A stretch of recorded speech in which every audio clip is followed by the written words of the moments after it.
I need to remember to buy more cigars. That was sudden and unexpected.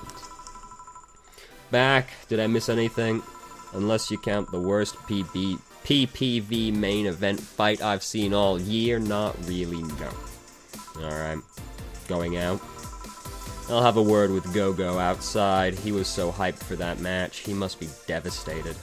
Okay, is Go-Go the vending machine next to Dee Dee, by any chance? Oh, hey, say. Good evening, Jill. How are you doing? The nightmares have stopped, so I'm sleeping better.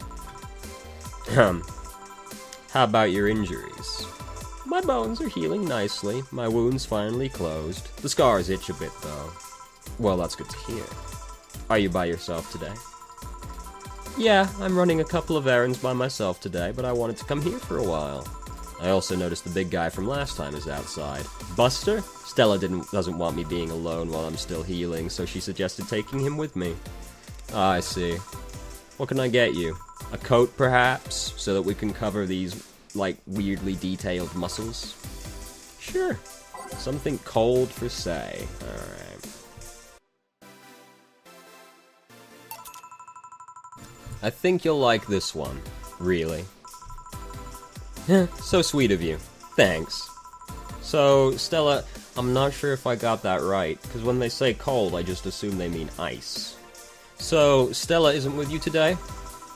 She's throwing a mega Christmas party tomorrow and is having a meeting today. I'm just helping her by checking on some of the things she ordered. And here I was, all ready to invite you to the party we're throwing tomorrow. You're throwing a party too? Sorry about that. Can't really say no to Stella. Maybe next time? If there's a next time at all. Don't worry about it, it's not a big deal. I want you to know that I want to have a good time. Have fun. Drink a couple of beers in our honor. I will then. What are Stella's Christmas parties like? They're really big. There's lots of foods and drinks and music.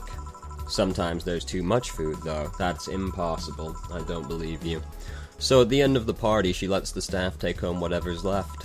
She also buys toys for all the children of her staff members. Really? She says something about taxes or whatever, but during the whole thing, she just shines. She carries a beaming smile that I don't see any other day of the year.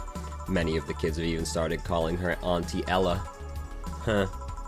Stella always does her best to put up a tough girl facade, but she's very much in touch with her inner child. You know, somehow I could tell, though maybe that's just me projecting onto her because she has the appearance of a cat girl. Christmas, Easter, Halloween, name a party and she most likely celebrates it big. Interesting. Do you like parties, Jill? I don't mind them. They're a good place to see people. I'm not one to actively look for parties to attend, though. I just don't mind going to them. Ah, I see. I only go to parties that Stella is attending because otherwise I'd be just stand there without anything to say. That and I'm not one to wear dresses, you know. You're not? I'm a tad too ripped. They don't look cute on me. Although, with all this healing I have to do, I won't be as fit for a while. They're too, breezy, too. I feel like I'm wearing nothing. Nothing at all. Nothing at all. But I bet you'd look good in a dress, Jill. It's been years since I last wore one. I wouldn't know. Last time I wore one, I remember worrying my arms were too thin or something like that. We all have a complex, huh? I mean, even Stella has her own. That's hard. It's not hard to imagine at all. Oh, but she does have one. She distresses a lot about her bust size. Really? She's not that small. I think I'm smaller than her, in fact. Actually, it's the opposite. The opposite kind of complex, I mean. She's a bit self-conscious about having a big chest. Really? Again, I've seen bigger chests than hers, to be honest. I mean, we talk to Titty Hacker every day. Well, we don't really talk to her every day, but you get what I mean. Although I guess comparisons are useless here. They rarely help with complexes. Well, she does go the extra mile to hide it. In fact, I have no idea how she does it. I mean, I've seen her before and after she tucks them away, but I guess I never cared enough to ask the specifics. That's also why when she goes out, she styles her hair in those, drills. They look a bit drilly, don't they? Didn't really think about it. Have to look next time I see her. She styles her hair like that to help divert attention away from her chest. She seems affluent enough, why not go through a reduction surgery? Because she also kinda likes having that size. She takes her bust size after her mom, and Miss Carmine is quite proud of her chest. Puffing out your chest is a sign of confidence, and a bigger chest means more confidence to show. She says something along those lines a lot. Stella has quite the admiration for her mom, so I guess breast reduction would feel like betraying her? Huh. I'm making it sound like she's hiding J-cups or something like that. I guess in a taller or thicker person her size would be normal. She's just a bit shorter or thinner than the norm. Is she really? I guess it's hard to tell when you can only see the upper third of someone's body. Do you get self-conscious about your bust size, Jill? Not really. I've been more self-conscious about my height. Although it usually comes up whenever not being average height hinders me somehow. What about you? Yes and no? It's not my bust size, but rather that I look too manly sometimes. And you don't really. Like, your muscles are weirdly detailed, but that's just because of the art style. You don't look like you're, like, fucking about to just suplex someone and then bench them, you know? And I can't help but wonder if bigger boobs would help with that. You're fine, don't worry. Thank you. Can I get you anything else? Do you have something non-alcoholic? I do. Give me a sec. That's an easy one.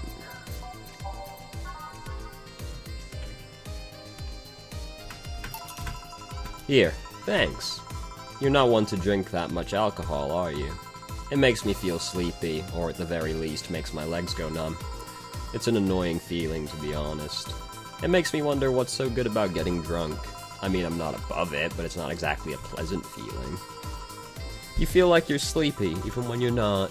Your legs go numb. Everything starts sounding funnier than it really is.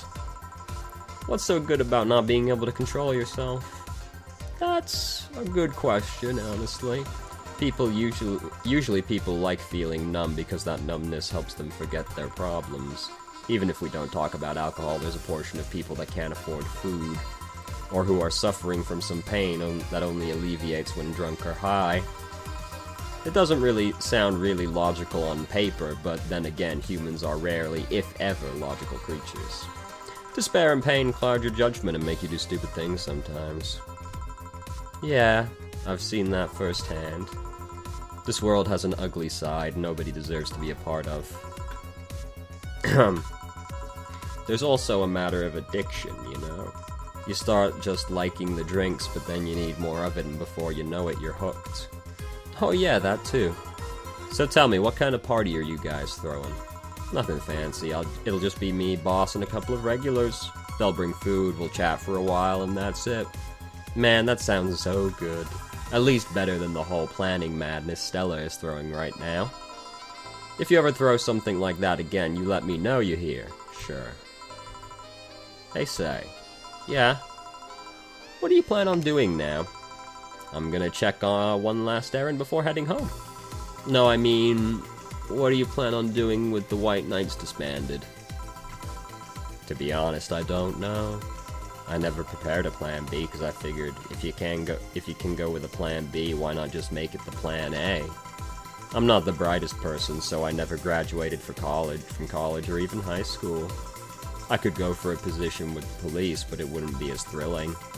And I'm tired of blatant corruption. Sick of it. Oh. But I'm alive!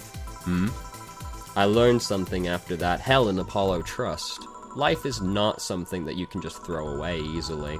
Clawing my way out of that place made me realize just how much I want to be alive. The body count left in the bank was ridiculous, but I'm still here.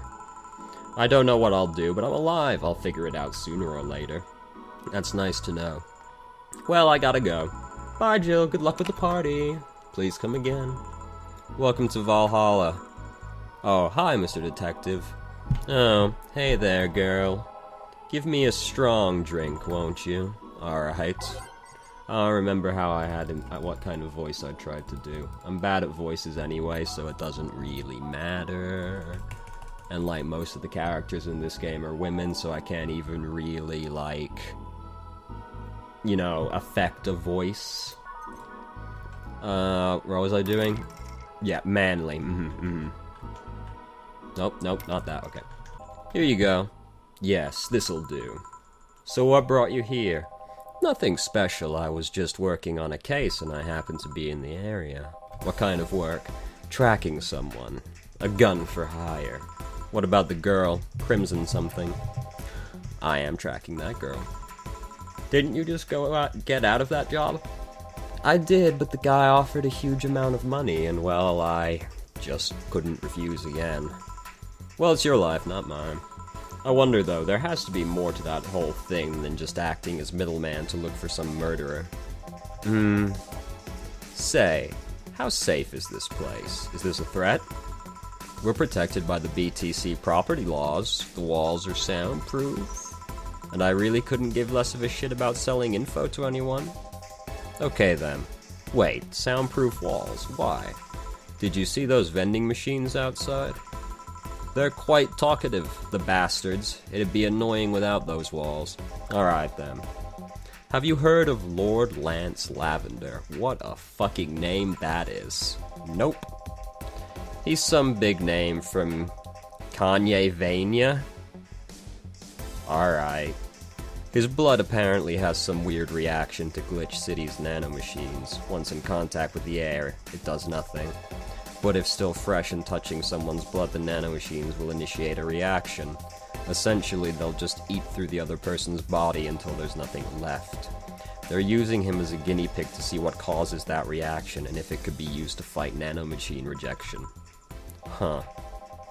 Well, turns out the Crimson Rose is his daughter. She left years ago to earn her living here and he hasn't seen her ever since. He could be lying, you know. Doubt it. I did my research. She really is his daughter. Why didn't you figure that out earlier? I had no clue who was making the contract, and tracking all the messages to the source would have been too costly. Knowing who the sender was made things easier. I see. Can I get you anything else? What about a cobalt velvet? Alright. Here you go.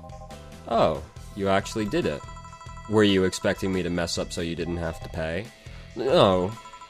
So what made you accept the contract anyway, keeping in mind all the risks you told me last time?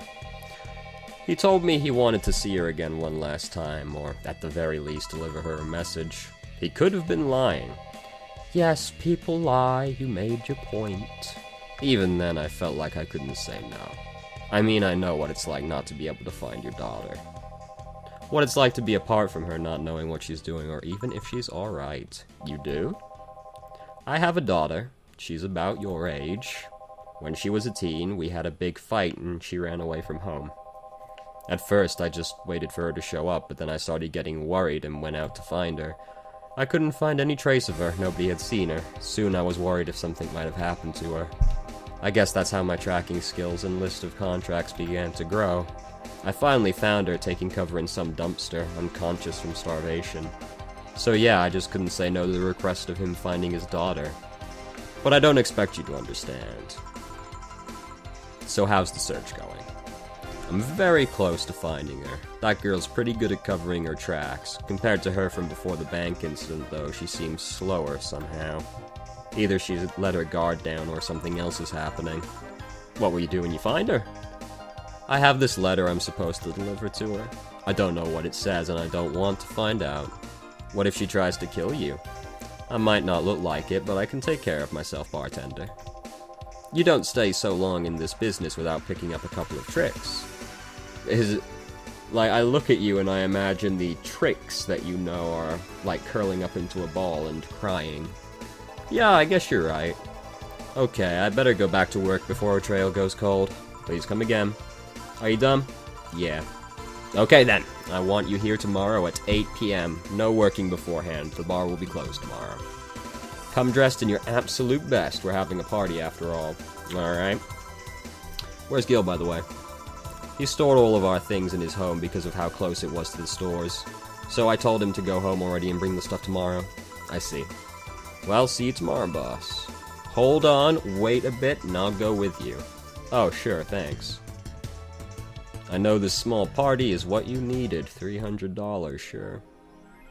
Yeah, Mega Christmas. Woo! But first, let's save the game.